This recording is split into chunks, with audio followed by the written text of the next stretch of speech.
Hey, what's going on, guys? I've got a 2006 Jeep Grand Cherokee here, and I'm going to use this car to point out to you the location of the 4 fuses and the 1 circuit breaker for the operation of your power locks and your power windows as well. So we're going to start by checking the fuses. Popping down here, they're all behind this cover. So to open it up, you've got to push this piece over to the right while you pull down on the little flap. And when you get it open, you'll see all the fuses. The first one is going to be fuse number 20, or sorry, fuse number 7, which is a 20 amp fuse. That actually provides the power for the locks. So that's where the raw power comes for the locks. The 10 amp fuse that's underneath it, that provides power to the switches for both the locks and the windows. So that's for the switches. This 15 amp fuse provides power for the glass flip up. So that's the glass in the back. And as far as the keyless goes, the module for the keyless receives power from that 10 amp fuse right there. Now there is a circuit breaker as well. And the circuit breaker, its role is to provide power for the rolling up and down of the windows.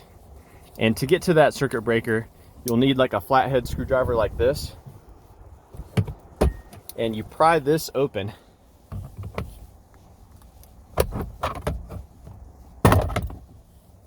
and the circuit breaker is going to be circuit breaker number 2 of 3. So there's 3 total circuit breakers.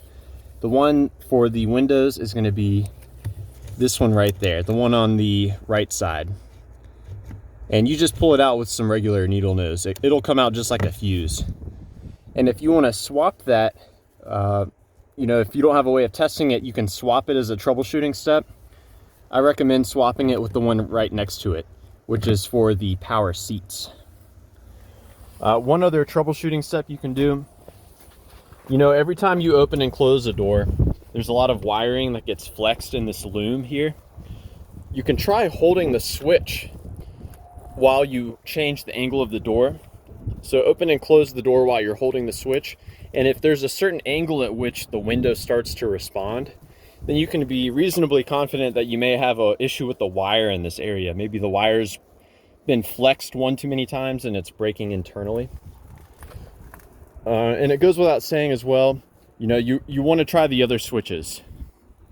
And also, if you have a scan tool, a high feature scan tool, you can actually command the computers of this car to roll the windows up and down and lock and unlock the doors.